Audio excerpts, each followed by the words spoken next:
नमस्कार खबरां दे इस बुलेटिन विच तुहाडा स्वागत है। मैं हां तरनजीत कौर। पहलां पेश ने चुणवीआं खबरां। केंद्र सरकार ਵੱਲੋਂ ਘੱਟੋ ਘੱਟ ਸਮਰਥਨ ਮੁੱਲ ਤੇ ਕਮੇਟੀ ਦਾ ਗਠਨ।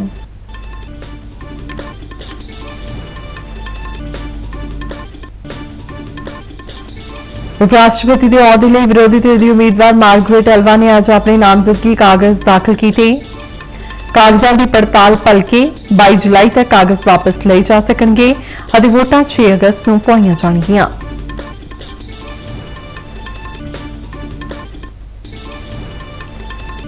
वधदियां कीमतां ते होर मुद्दिआं नूं लैके विरोधी पार्टियां वल्लों संसद विच हंगामा।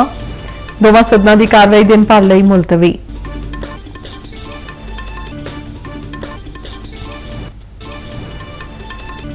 भारत वालों कोविड टीकाकरण में 200 करोड़ टीके लगाने की विलक्षण उपलब्धि हासिल करने ते बठिंडा के लोगों ने केंद्र सरकार की की शलाघा।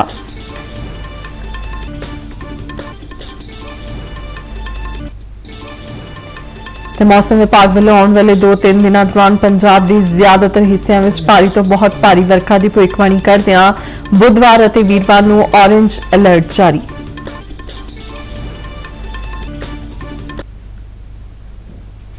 ते हुण खबरां विस्तार नाल।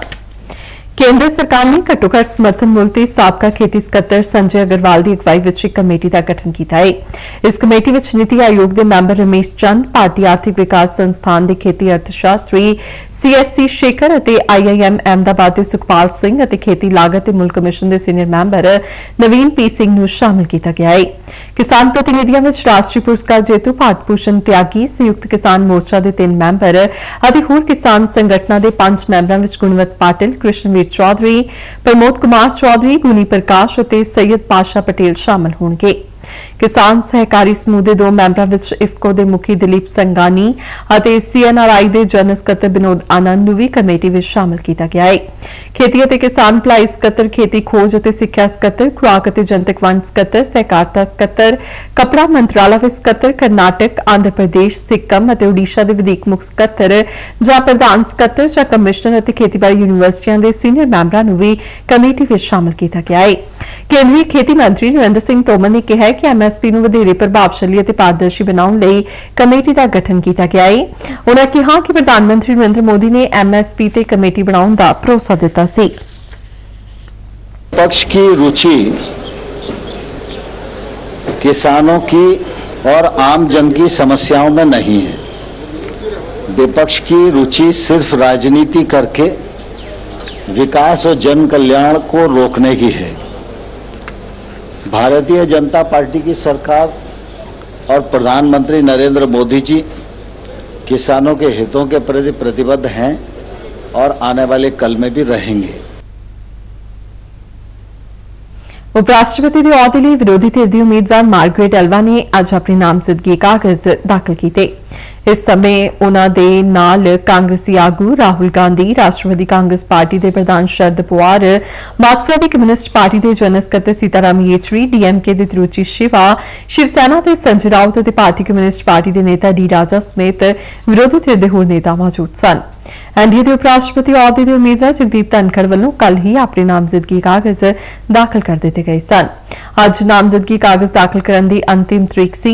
नामजदगी कागजां की पड़ताल भलके होगी, जबकि 22 जुलाई तक नामजदगी कागज वापस ले जा सकते हैं। उपराष्ट्रपति की चोण लिए मतदान 6 अगस्त को सवेरे 10 बजे तो शाम 5 बजे तक होगा और उस दिन वोटां की गिणती की जाएगी। भारत के उपराष्ट्रपति एम वेंकैया नायडू का कार्यकाल 10 अगस्त को समाप्त हो रहा है। संसद के दोवें सदनां विच अज वधदियां कीमतां ते होर मुद्दिआं नूं लैके विरोधी पार्टियां वल्लों हंगामा करन करके सदन की कार्रवाई विच विघन पिया। लोक सभा विच सदन की मीटिंग शुरू होने ते कांग्रेसी आगू अधीर रंजन चौधरी ने महंगाई का मुद्दा चुकने की कोशिश की, पर स्पीकर ओम बिरला ने इसकी इजाजत नहीं दी। उन्होंने इसके तुरंत बाद प्रश्नकाल की कार्रवाई शुरू कर दी। कांग्रेस, DMK और तृणमूल कांग्रेस समेत विरोधी पार्टियां के मैंबर कीमतां विच वाधे नूं लैके सरकार विरुद्ध नारेबाजी करदिआं सदन के विचों विच आ गए।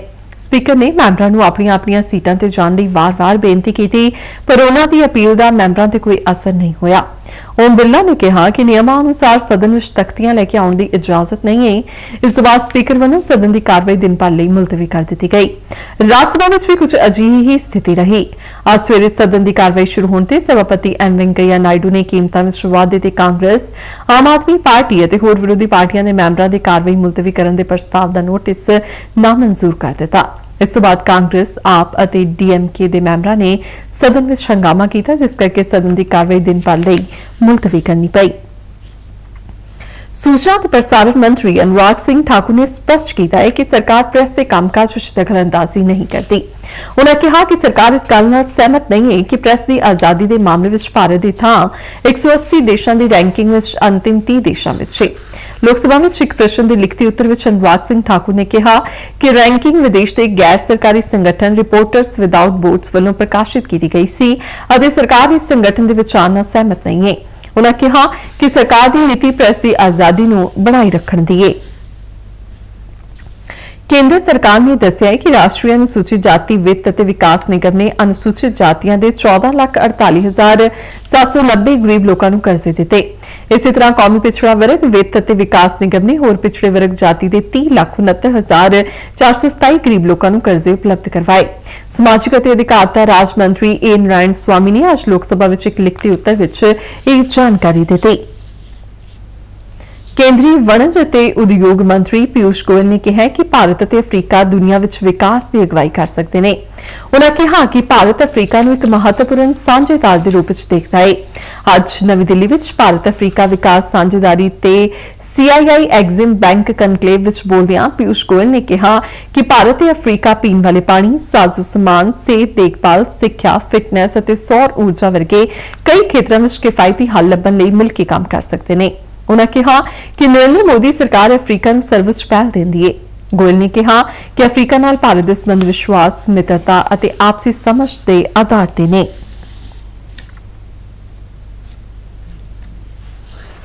There are 4 areas of partnership that I believe can fulfill the aspirations of the people of Africa and India going forward.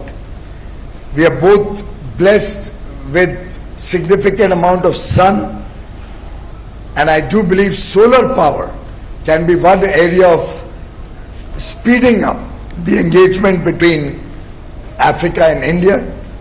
It will help bring clean energy to Africa. It will help meet your energy security needs. It will help provide jobs, employment and economic growth to different countries in your region. Bollywood के उगे गायक भुपिंदर सिंह का मुंबई के ओशीवाड़ा शमशान घाट में बीती अद्धी रात अंतिम संस्कार कर दिता गया। बीते दिन मुंबई के एक हस्पताल में संखेप बीमारी तो बाद उन्होंने देहांत हो गया सी।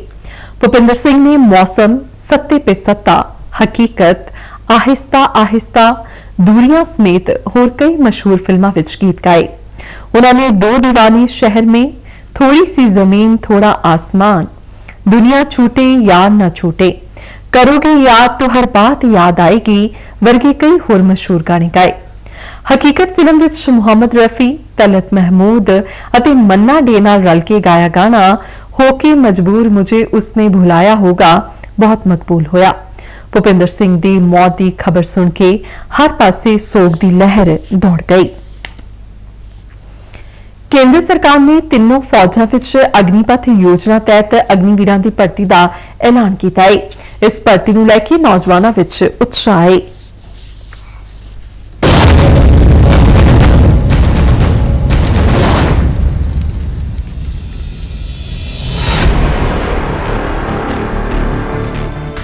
धड़कदी है अग दिलों में, देश की रक्षा की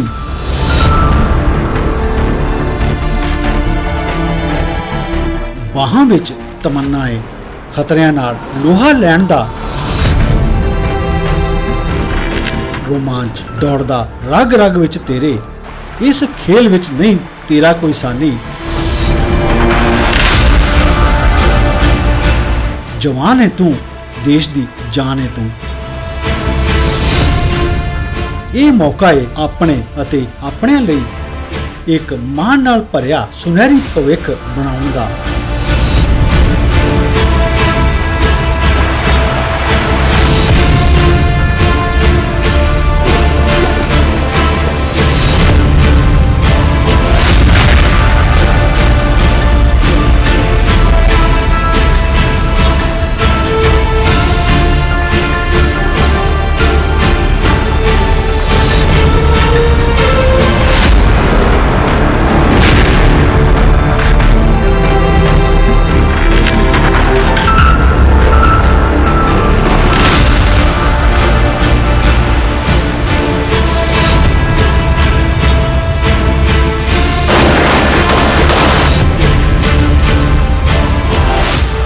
ਭਾਰਤੀ ਫੌਜ ਵਿੱਚ ਸ਼ਾਮਲ ਹੋਣ ਦਾ ਮਾਣ ਪਾਉਣ ਦਾ, ਜ਼ਿੰਦਗੀ ਜਿੰਦਾ ਦਿਲੀ ਨਾਲ ਜਿਉਣ ਦਾ। ਬਣੋ ਭਾਰਤ ਦੇ ਅਗਨੀਵੀਰ ਬਣੋ। नवी दिल्ली की राष्ट्रीय जंगी यादगार तो कल रवाना हुई भारतीय फौज की कारगिल विजय दिवस मोटरसाइकिल मुहिम शाम ਨੂੰ चंडीगढ़ पुजी। हैडक्वार्टर एंड एरिया के कमांडर ब्रिगेडियर आर सचदेवा ने अज तड़के हरी झंडी दिखा के इस मुहिम ਨੂੰ अगले पड़ाव मनाली नेड़े पलचन ਲਈ रवाना किया। ਭਾਰਤੀ ਫੌਜ ਦੇ ਜਾਂਬਾਜ਼ ਮੋਟਰਸਾਈਕਲਾਂ ਦੀ ਇਹ ਟੀਮ ਹੁਣ ਆਪਣੀ ਯਾਤਰਾ ਦੌਰਾਨ ਉੱਚੇ ਪਹਾੜੀ ਰਸਤਿਆਂ ਦਾ ਸਫ਼ਰ ਤੈਅ ਕਰੇਗੀ। ਇਹ ਰੈਲੀ 26 ਜੁਲਾਈ ਨੂੰ ਕਾਰਗਿਲ ਵਾਰ ਮੈਮੋਰੀਅਲ ਦਰਾਸ ਵਿੱਚ ਪੁੱਜ ਕੇ ਮੁਕੰਮਲ ਹੋਵੇਗੀ। ਰੈਲੀ ਦਾ ਮੰਤਵ ਦੇਸ਼ ਭਗਤੀ ਦੇ ਸੰਦੇਸ਼ ਨੂੰ ਫੈਲਾਉਣਾ ਅਤੇ ਰਾਸ਼ਟਰ ਦੀ ਸੇਵਾ ਵਿੱਚ ਤਾਇਨਾਤ ਸਾਡੇ ਬਹਾਦਰ ਸੈਨਿਕਾਂ ਵੱਲੋਂ ਦਰਸਾਏ ਗਏ ਜਜ਼ਬੇ ਅਤੇ ਦ੍ਰਿੜਤਾ ਦੇ ਪ੍ਰਦਰਸ਼ਨ ਨੂੰ ਉਜਾਗਰ ਕਰਦੇ ਹੋਏ ਪੂਰੇ ਰਾਸ਼ਟਰ ਦੇ ਮਨੋਬਲ ਨੂੰ ਵਧਾਉਣਾ ਹੈ। भारत ने बीते दिनी कोविड टीकाकरण विच विलक्षण उपलब्धि हासिल करदियां 200 करोड़ टीके लगाउण दा अंकड़ा पार कर लिया। सरकार ਵੱਲੋਂ चलाई गई मुहिम सदका वड्डी आबादी वाले भारत वर्गे मुल्क विच कोरोना तो बचाव लई सफल टीकाकरण संभव हो सकिया है। शुरू विच लोकां ਵੱਲੋਂ दिखाए गए संकोच तो बाद जागरूकता दा ही नतीजा सी कि लोकी टीका लगाउण लई अगे आए। बठिंडा के लोगों ने टीकाकरण में वड्डी उपलब्धि हासिल करने वास्ते केंद्र सरकार, सूबा सरकार और सेहत विभाग के डॉक्टरों ते होर कर्मचारियों की शलाघा की है। 200 करोड़ का जो टीका पूरा किया है, यह बहुत ही शलाघायोग ते महत्वपूर्ण है। कोरोना वैक्सीन का टीका लाने नाल बहुत ज़्यादा बेनीफिट होया है और ये बीमारी का खड़ा छुटकारा होया। आम पेंडू एरिए शहरी एरिए और जोड़ा है इसनूं लोगों ने बहुत ही दिलचस्पी नाल लगवाया है। ये जी भारत सरकार ने सारिया डोजा जड़ियाँ है फ्री लाइया। बहुत अच्छा रहा, सरकार ने बहुत अच्छा काम किया है कि इस विच हरेक वर्ग के लोगों को फायदा मिले तो सानू सारिਆਂ ਨੂੰ फायदा मिले है। ना ही बीमारी अगों फैली, अगों सारिਆਂ ਦਾ डर दूर हो गया। कोरोना की प्रॉब्लम बहुत ज़्यादा सी, ਉਹਦੇ ਵਿੱਚ ਕਈਆਂ ਬੰਦਿਆਂ ਨੇ ਮਤਲਬ ਜਿਹੜੀ ਹੈਗੀ ਜਾਨ ਗਵਾਤੀ ਹੈਗੀ ਆ। ਲੇਕਿਨ ਉਹ ਤੋਂ ਬਾਅਦ ਦੇ ਵਿੱਚ ਜਦੋਂ ਵੀ ਕਰੋਨਾ ਡੋਜ਼ ਲੱਗੀ ਆ, ਉਹ ਤੋਂ ਜਿਹੜੀ ਹੈਗੀ ਆ ਉਹ ਮਰਨ ਵਾਲੇ ਦੀ ਗਿਣਤੀ ਜਿਹੜੀ ਘਟਦੀ ਗਈ ਆ। ਅਤੇ ਹੁਣ ਜਿਹੜੀਆਂ ਹੈਗੀਆਂ ਇਹਨਾਂ ਨੇ ਬੜਾ ਵਧੀਆ ਉਪਰਾਲਾ ਕੀਤਾ, ਜਿਹਨੇ 2 ਡੋਜ਼ ਲੱਗੀਆਂ, ਫਿਰ ਤੀਸਰੀ ਡੋਜ਼ ਵੀ ਲੱਗੀ ਆ। ਵੈਸੇ ਜਿਹੜੇ ਤਾਂ ਕੋਈ ਯੰਗ ਬੰਦੇ ਹੈਗੇ ਤਾਂ 2 ਡੋਜ਼ ਹੀ ਕਾਫੀ ਇੰਪਲਾਈ ਹੈ, ਉਹਨਾਂ ਵਾਸਤੇ ਠੀਕ ਆ। ਲੇਕਿਨ ਜਿਹੜੇ ਦੂਸਰੇ ਬੰਦੇ ਏਜਡ ਹੈਗੇ ਉਹਨਾਂ ਨੂੰ ਜਿਹੜੀ ਆ ਬੂਸਟਰ ਡੋਜ਼, ਥਰਡ ਜਿਹੜੀ ਡੋਜ਼ ਹੈਗੀ ਜ਼ਰੂਰ ਲਗਵਾਉਣੀ ਚਾਹੀਦੀ ਆ, ਜਿਹਦੇ ਨਾਲ ਕਿ ਇਨ ਫਿਊਚਰ ਵੀ ਕੋਈ ਨਾ ਕੋਈ ਜਿਹੜੀ ਹੈਗੀ ਮਤਲਬ ਹੈਲਥ ਪੱਖੋਂ ਵੀ ਜਿਹੜੇ ਓਲਡ ਏਜ ਦੇ ਆਪਣੇ ਹੈਗੇ ਆ ਬਜ਼ੁਰਗ ਵਗੈਰਾ, ਉਹਨਾਂ ਨੂੰ ਮਤਲਬ ਜਿਹੜੀ ਹੈਗੀ ਆ ਸੇਫਟੀ ਹੋ ਸਕੇ। ਭਾਰਤ ਸਰਕਾਰ ਜਿਹੜੀ ਹੈਗੀ ਆ ਉਹਨਾਂ ਨੇ ਮਤਲਬ ਕਿ ਸਾਡਾ ਦੇਸ਼ ਦੀ ਆਬਾਦੀ ਹੈਗੀ ਬਹੁਤ ਜ਼ਿਆਦਾ, ਠੀਕ ਹੈ ਜੀ। ਉਹਦੇ ਵਿੱਚ ਕੀ ਹੈਗਾ ਵੀ ਉਹਨਾਂ ਨੇ ਬਹੁਤ ਵਧੀਆ ਉਪਰਾਲੇ ਵੈਸੇ ਕੀਤੇ, ਜਿੰਨੀ ਵੀ ਕੋਸ਼ਿਸ਼ ਕਰ ਸਕਦੇ ਮੈਕਸੀਮਮ ਕੋਸ਼ਿਸ਼ ਕੀਤੀ ਆ। ਉਹਦੇ ਨਾਲ ਜਿਹੜੀ ਹੈਗੀ ਆ ਬਹੁਤ ਲੋਕਾਂ ਦਾ ਮਤਲਬ ਜਿਹੜਾ ਹੈਗਾ ਉਹ ਸੇਫਟੀ ਹੋਈ ਆ, ਬਚਾਅ ਹੋਇਆ। ਬਹੁਤ ਅੱਛਾ ਉਪਰਾਲਾ ਹੈ ਜੀ, ਬਹੁਤ ਅੱਛਾ ਕੰਮ ਕੀਤਾ। ਸਾਰੇ ਲੋਕਾਂ ਨੂੰ ਫਾਇਦਾ ਮਿਲਿਆ, ਗਰੀਬ ਨੂੰ ਸਭ ਤੋਂ ਵੱਧ ਫਾਇਦਾ ਮਿਲਿਆ। ਜੇਕਰ ਗਰੀਬ ਲੋਕਾਂ ਦੇ ਨਾ ਲੱਗਦੀ ਤਾਂ ਬਿਮਾਰੀ ਫੈਲ ਜਾਂਦੀ, ਜਿਹੜੀ ਕਿ ਬਹੁਤ ਮੁਸ਼ਕਲ ਹੋ ਜਾਂਦੀ ਸਰਕਾਰ ਵਾਸਤੇ। ਤੇ ਇਹਦੇ ਵਿੱਚ ਜਿਹੜੇ ਸਟਾਫ ਸੀ, ਮੈਡੀਕਲ ਸਟਾਫ ਦਾ, ਉਸ ਦਾ ਵੀ ਬਹੁਤ ਅੱਛਾ ਯੋਗਦਾਨ ਹੈ।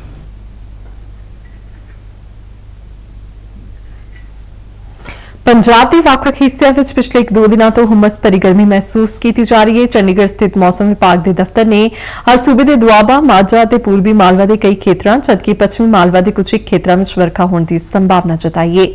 ਮੌਸਮ ਵਿਭਾਗ ਵੱਲੋਂ ਆਉਣ ਵਾਲੇ 2-3 ਦਿਨਾਂ ਦੌਰਾਨ ਵੀ ਸੂਬੇ ਦੇ ਜ਼ਿਆਦਾਤਰ ਹਿੱਸਿਆਂ ਵਿੱਚ ਭਾਰੀ ਤੋਂ ਬਹੁਤ ਭਾਰੀ ਵਰਖਾ ਦੀ ਭਵਿੱਖਬਾਣੀ ਕਰਦਿਆਂ ਬੁੱਧਵਾਰ ਅਤੇ ਵੀਰਵਾਰ ਨੂੰ ਔਰੇਂਜ ਅਲਰਟ ਜਾਰੀ ਕੀਤਾ ਗਿਆ ਹੈ।